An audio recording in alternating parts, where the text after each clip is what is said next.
السلام علیکم دوستو، ایک عورت نے شیطان سے کہا، کیا تم اس شخص کو دیکھ رہے ہو جو درزی کا کام کرتا ہے؟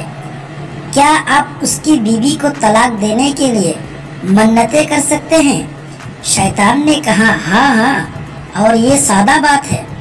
تو شیطان درزی کے پاس گیا اور مختلف سمتوں سے ورغلایا گیا، لیکن درزی نے بیوی سے اتنا پیار کیا، سوچا بھی نہیں۔ شیطان واپس آیا اور ہار مان گیا۔ عورت نے کہا، اب دیکھو کیا ہوتا ہے۔ وہ عورت درزی کے پاس گئی اور اس سے کہا کہ مجھے کپڑے کا خوبصورت ٹکڑا چاہیے، میرا بیٹا اپنی محبوبہ کو گفٹ کرنا چاہتا ہے۔ تو درزی نے اسے ٹکڑا دے دیا۔ پھر وہ عورت درزی کے گھر گئی اور دروازہ کھٹکھٹایا تو درزی کی بیوی نے کھول دیا۔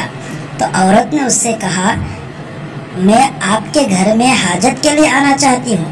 تو درزی کی بیگم نے اس سے کہا، آ جاؤ۔ درزی کی بیوی باورچی خانے میں چیزیں لینی گئی۔ عورت نے وہ کپڑے کا ٹکڑا دروازے کے پیچھے رکھ کر باہر نکل آئی۔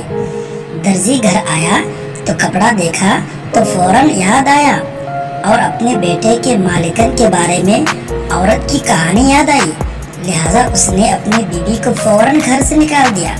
شیطان نے کہا، تم کیسی عورت ہو؟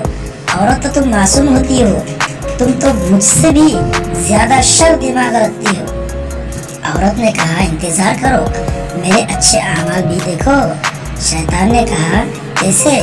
اگلے دن وہ عورت درزی کے پاس واپس آئی اور اسے بتایا کہ وہ کل جیسا ملتا جلتا کپڑا چاہتی ہو، کیونکہ وہ ایک غریب عورت کے گھر نماز پڑھنے گئی تھی اور وہ اسے بھول گئی تھی اور واپس جانے میں شرم آئی۔ یہ سننے کے بعد درزی اپنے آپ پر غصہ آیا اور پھر درزی نے فوراً اپنی بیوی کو واپس بلوایا۔ اب شیطان مینٹل ہسپتال میں ہے۔ انتہائی نگہداشت کا شعبہ کمرہ نمبر 1 اس کی ذہنی حالت کی وجہ سے عیادت کرنا منع ہے۔